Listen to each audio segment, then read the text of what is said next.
Hello, my name is Robert Forrest. I'm the Environmental Program Manager for Valley Metro, as well as our Title VI Coordinator. Today, I'd like to provide you with some updates to two of our policies as a part of our Title VI program. However, first, I'd like to start off by reminding everybody that underneath the Title VI of the Civil Rights Act of 1964, that no persons in the United States shall, on the grounds of their race, color, or national origin, be excluded from participation in, be denied the benefits of, or be otherwise subjected to discrimination under any program or activity receiving federal assistance. So as I mentioned, we have a Title VI program. Within that program, there are two separate Title VI policies. The first policy is the major service change and equity policy, and the second one is the fair equity policy. These two policies were first established in 2013, shortly after the FTA released their revised 2012 circular requiring these policies be developed.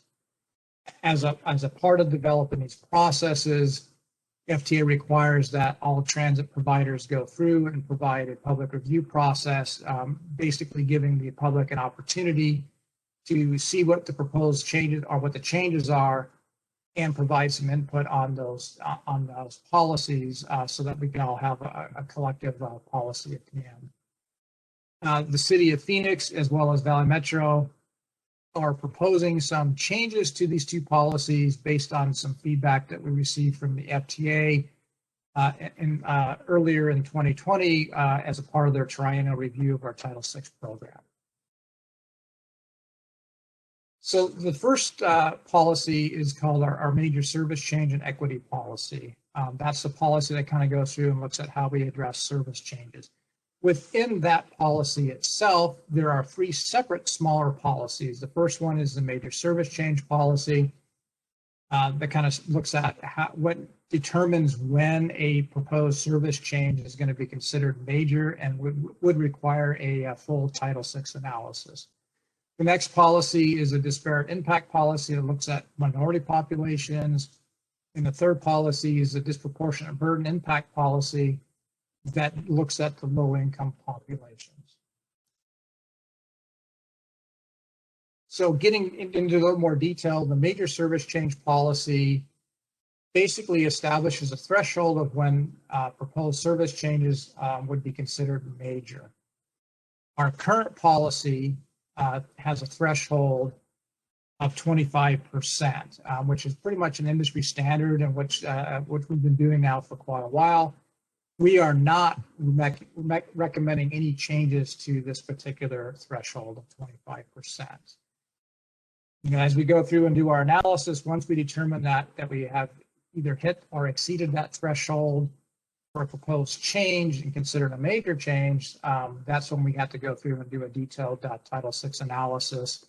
And that analysis basically compares that change between minority and non-minority populations, as well as low-income and non-low-income populations, riderships over the populations. So basically, it's comparing them against each other to make sure that we're not having any impacts to those populations.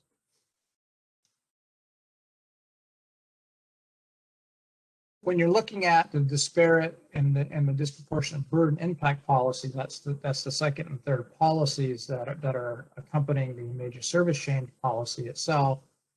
We also have to establish a threshold to determine when that major service change would in fact result in an impact to either a minority population or a low-income population. The threshold that we established back in 2013 when we did the original policy was set at the margin of error for the data set that we were using. And that's generally about 3 to 4%. And that data sets that we're using are going to be either our survey data that we do every 3 to 5 years, or we're using the census data. So generally that threshold kind of varies from year to year as you're looking at that data. What we are proposing is to modify that threshold, or actually increase that threshold up to about the 5% level, This way it provides us with much more consistency as we're doing our evaluations and being just being more consistent with how we're doing our analysis. And it also is fairly consistent with our peer indices.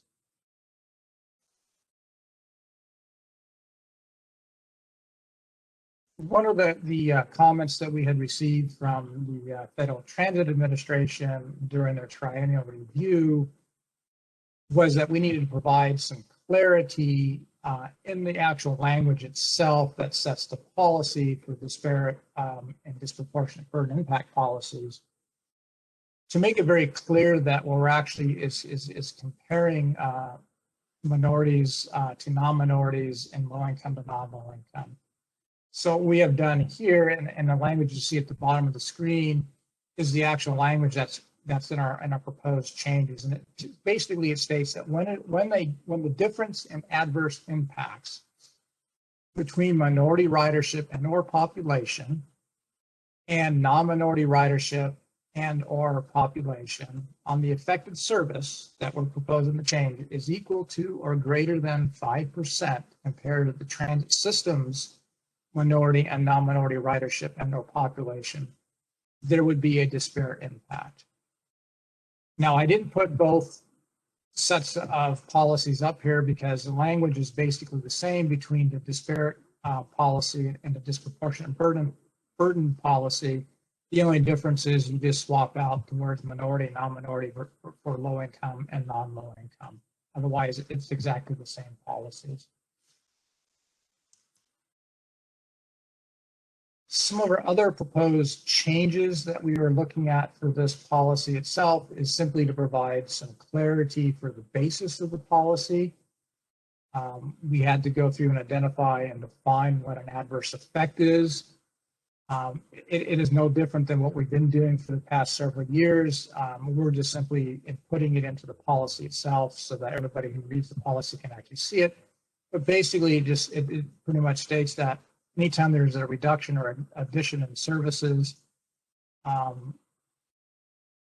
that meets the threshold of a major service change, that change is going to be considered an adverse effect. And so therefore we would go through and do the analysis and see how that affects the population out there.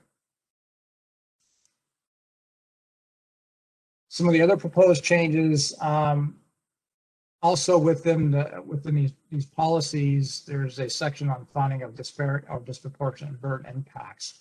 Essentially, when you have a major service change, you've gone through and done your Title VI analysis, and you've identified that there's either a disparate impact to a minority population or disproportionate burden impact to a low-income population. The first thing that we need to go through and do is to try to avoid those impacts, minimize those impacts, or mitigate those impacts. However, there's also times or situations where trying to minimize, mitigate, or avoid those are pretty much not feasible to do. As a result of that, there's some languages that I've now incorporated into our policy that I pull straight from the FTA's circular, which just simply states that a substantial, if you have a change and you determine that you have a substantial legitimate justification for that proposed major service change, but there are no alternatives serving the same legitimate objective that would have less disproportionate impact on a minority population of riders, it does allow us to be able to move forward with those changes. We just have to go through and justify that and show that there are no other alternatives serving that same objective. It also, in the circular, it does state that since low-income populations are not a protected class under Title VI, failure to complete this analysis would not result in a finding of non-compliance.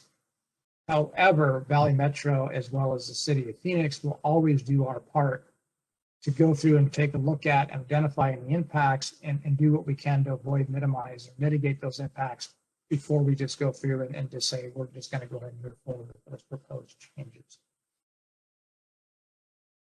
So I kind of want to give an example of when you kind of see when there is a disparate impact or when there isn't going to be a disparate impact.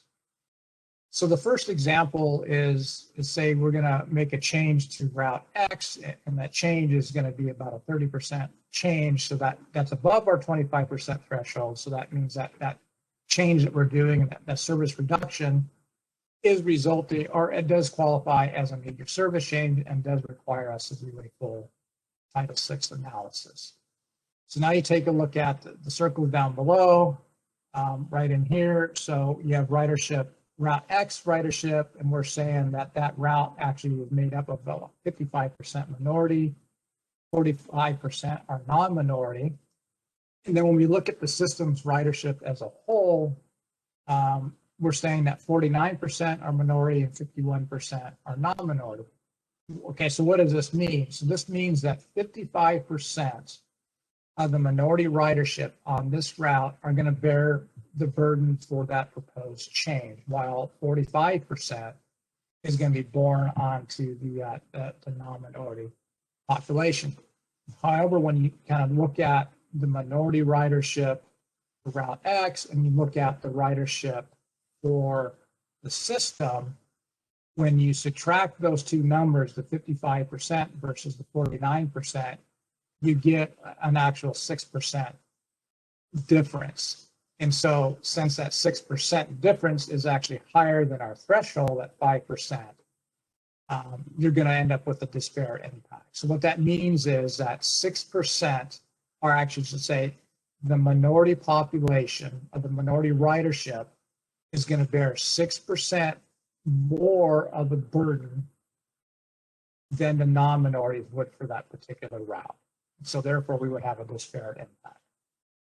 Now, if we take a look at example number 2, now we're looking at a different route, but again, we're at a 30% change, so this is considered a major service change.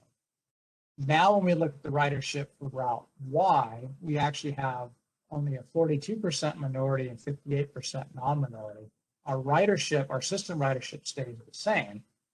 So when you go through and you look at differences in how much the minority population is going to be bearing on those impacts, you subtract the 42 from the 49, and therefore you get actually a negative percentage, a negative 7%. What that means is that minority populations are going to bear 7% less of an impact than the non-minority population. Or another way of looking at that is it's going to say is the non-minority population are going to bear a 7% greater burden for that proposed change than the non-minorities. Therefore, this would not result in a disparate impact, even though it's 7%. Again, it's a negative 7%, so we would not have a disparate impact. So okay, let's move on to the next one, which is going to be our fair equity policy. Within that fair equity policies, there's actually only 2 separate policies and not 3 like we saw underneath the major service change policy. And these 2 policies are going to be a disparate impact policy, again, looking at minority populations, and then you have a disproportionate burden policy that's going to be looking at the low-income populations. So a little bit different here for the fair equity policy versus the service equity policy. Anytime there's any fare changes or adjustments, whether it's an increase in the fares or a decrease in fares, every adjustment has to go through a full Title VI analysis. And kind of similar to the major service change policy, the disparate and disproportionate burden impact policies underneath the fair equity policy also establishes a threshold for determining when a fare change or an adjustment would result in an impact to that protected class, whether it's a minority population or a low-income population. Our current threshold is set at 4%. That's what we've been using since 2013. And again, here we're proposing to change that threshold up to 5%. And the reason for that is being consistent with our peers, as well as consistent with our major service change and equity policy. So we want to try to maintain some consistency with what our peers are doing, as well as between our 2 policies that we're going to have to do any analysis on. Okay, similar to the the service equity policy. We wanted to make sure we adjusted the language so that we can provide clarity to everybody that we are actually comparing the minority to the non-minority riders and the low income to the non-low income riders. And so the adjusted language is what I have here on the screen, and it basically just says when there is any fare adjustment in Valley Metro and the city of Phoenix, we'll compare the percentage change between minority riders and non-minority riders. We would switch those two words out for the disproportionate burden policy. And then it goes on, it says when the absolute difference in a fare adjustment between minority riders and non-minority riders is equal to or greater than 5%, there would be a disparate impact. The language and the intent is all pretty much the same. We just, like I said, provided some clarity on that comparison, and now we're just changing the 4% up to 5%. Some of the other changes, we wanted to make it very clear that we're going to be looking at and comparing fare changes for all services that we provide, as well as all fare media that we provide. So fare media is going to mean, is it a one ride pass, is it an all day pass, 7-day pass, a 15-day pass, or 31-day pass, or is it an express fare pass? So we're going to be comparing all services and all fare media. And basically what this says is that we're going to review all the fares before and after the proposed changes. We're going to look at those. We're going to go through and we're actually going to compare the differences for each fare media between both groups, as well as we're going to compare the differences between the local and express services. So we want to make sure we're covering all bases for all fare media and for all services. We're going to be going through and doing a full analysis. Again, much similar to the service equity policy. Again, if we find that there's any kind of disproportionate burden impacts, we will go through and do what we can to avoid, minimize, or mitigate those impacts. However, we understand there's going to be times where that may not be feasible. So I incorporated the language here that's coming right out of the FTA circular. It pretty much mirrors what was in the service equity policy, which basically says, if you have a substantial legitimate justification for the proposed fare change, and there are no alternatives serving the same legitimate objective that would have less of a disproportionate impact on populations, then we can go through and move forward with those proposed changes. So wanted to provide you with another example of the fare equity policy, an example how we kind of go through that. So this one's a little bit more complicated. There's a lot more work that kind of goes into looking at these, since you're dealing with a lot of different fares up and down the line. So, but basically, if we were proposing a local fare change of say 25%, and we're looking at a proposed fare change for, this is for local buses and our express fares, we're looking at making that change about 27% increase. As you go through and you do all the calculations, you recognize that your minority ridership is about 51.4%, or it would be affected. That's a minority ridership, and only about 48.6% of the non-minority ridership would be affected by these proposed changes. And again, when you look at those and you subtract the two numbers, you get a 2.8% difference. So essentially what you're saying is that only about 2.8% minority riders would bear about 2.8% more of the burden than the non-minority riders. And since that 2.8% is lower than the 5% that we are proposing, would result in no disparate impacts. So having said all that, that's kind of our proposed changes. What we're asking for the community to do is to take a look at these changes and help us determine if the thresholds that we have identified are appropriate. Again, for the major service change and equity policy, we're proposing a 5% threshold to determine when a major service change is going to be considered an impact to a protected class. That's minority population or low-income population. You know, the 5% does provide more consistency as we go through that process. Same thing on the fair equity side. Again, we are proposing a 5% threshold. Again, it's consistent with our peers, and it does provide consistency with our major service change and our equity policy. So again, what we're asking for everybody for is to provide us with some feedback on what they've heard today and what they've seen, and look at and tell us whether or not they believe that 5% thresholds are adequate. With that, I thank you very much, and I'm anxious to kind of hear anybody's thoughts. Thank you.